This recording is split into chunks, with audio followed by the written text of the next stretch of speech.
Good evening. Even though I've walked past this theatre hundreds of times, this is, in fact, only my fourth entry into this theatre. And oddly, I've always associated the Peacock Theatre with one of my most vivid memories of my father, who passed away just a few months ago. It was 1992, September, my first day here at the LSE, and I was meant to be in this room at 9 a.m. And at 8:58, I was sat with my father in his car, and we were at least 10 minutes away. Needless to say, there was panic. I won't give you the details, but if he were alive right now, sat amongst you, at this moment, I know exactly what he'd be saying. He'd be whispering to my mother, "Abhi bhai, isko jaldi kara, mujhe apni chai chahiye, main baith kar thak gaya." That was Urdu, and it would translate as, "Tell him to get a move on. I'm tired of sitting here and I want my tea." So with those words echoing, I will do exactly that. Graduates, you have done really well. You've sacrificed a lot to get here and to graduate. Long hours, a big financial hit, a lot of time away from loved ones. You've also had other responsibilities, including perhaps looking after young children, a part-time job perhaps. You have made sacrifices. Your sacrifices have been worth it, as have those from people who've supported you both directly and indirectly. Going forwards, you still have a lot of hard work ahead, but you are now amongst the most sought-after graduates in the world. Every organization in every country will raise its eyebrows at your application, and I know of no exception to that. Graduating here from here will open doors in ways that at times will surprise you. I can still remember being introduced to Justin Trudeau before he was Prime Minister of Canada, which is where I live. And this was 20 years after I graduated from here, and the person who introduced me did so as, "Here is Dr. Saqib Qureshi, an LSE graduate." Now, in that vein of introductions, allow me to introduce you to a lifelong conundrum, one that I've seen again and again in the 23 years since I was sat where you are currently seated. You are in as much danger of failing to achieve anything near your true potential as you are of failing to realize that you are in fact no better than anyone else. One of the most consistent themes I hear from LSE alumnus friends who did really well after graduating is this sense that when they graduated, they aimed too low. They should have aimed so much higher. They should not have held themselves back in their aspirations. Now, let me kind of play around with that a bit. You studied here, partly for validation, for yourself and to the outside world, that you're highly capable. You've done that. You're about to get that career stamp on your passport. Let's peel under that just a bit. You organized, prioritized, and focused. You researched, analyzed, and problem-solved. You maintained a very steep learning curve, and you communicated well. All of that was done under pressure. I want to peel under that just one more time. You're smart, you can work hard. Recognize that.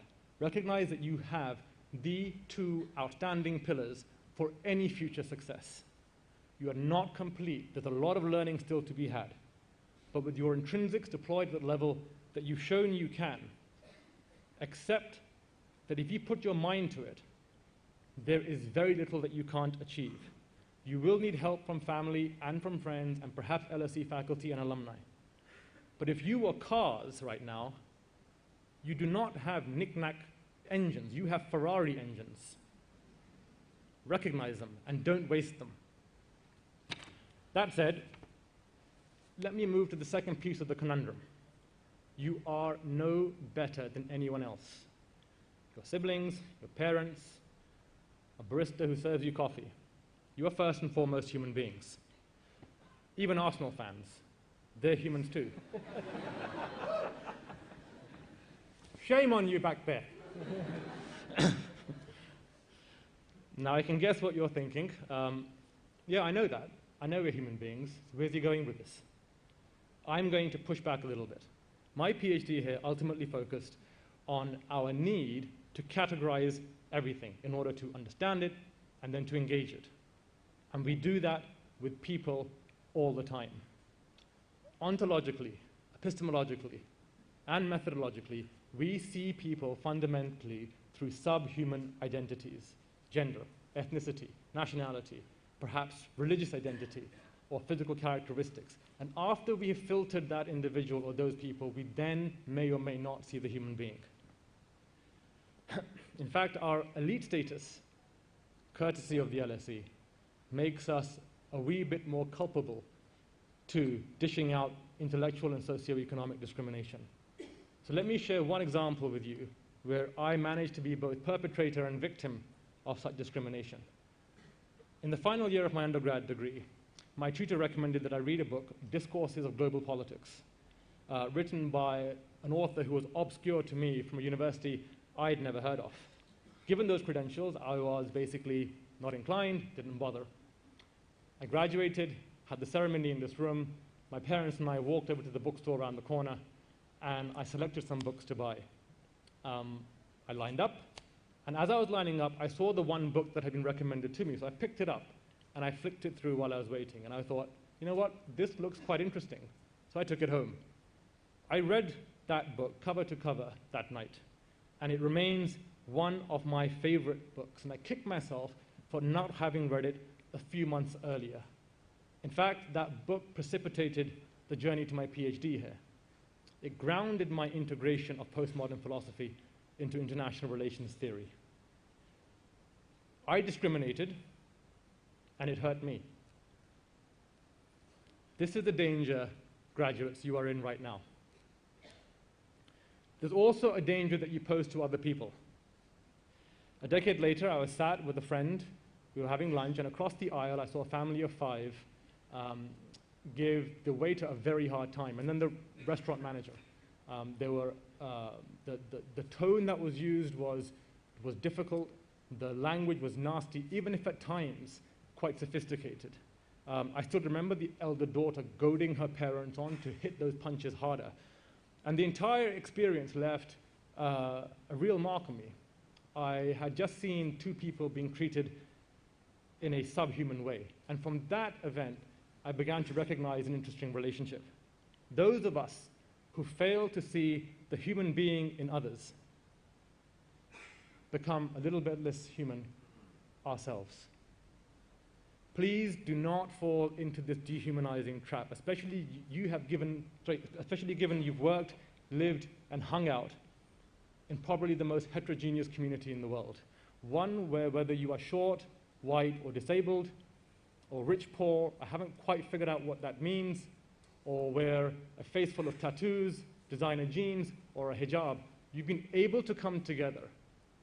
You've been able to develop relationships as human beings and overcome subhuman identities. Now take that awareness of Houghton Street after today. The next time you're at Starbucks, check yourself. See the human being first and the barista second. Start the conversation as you might with the pro-director. Hi, how are you? How's your day been? You don't support Arsenal, do you? It's hard to hold on to the conviction that you can rewrite the rules of an industry, which so many of you here can, while keeping your feet to the ground. To remind yourself that you can do so much better, yet not distribute yet another layer of discrimination to the already multiple layers that we are dealing with right now. This is a journey ultimately of confidence and humility, of truly accepting your brilliant potential while remembering that you're no better than anyone else. And you will fail many times. In fact, nobody in this room right now will truly pull off this journey's success. Having said that, and despite that gloom, I wish this journey for all of you. Because in taking on this good fight, this excavation of your finest selves, you will have enriched not only your life, but the lives of every single person you come into contact with every single day. Thank you, and good luck.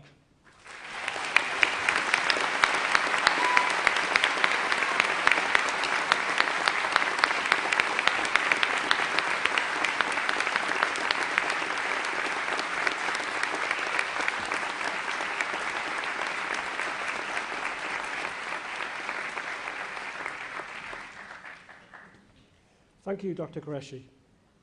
I now call on all the graduands to rise for the official conferment of degrees.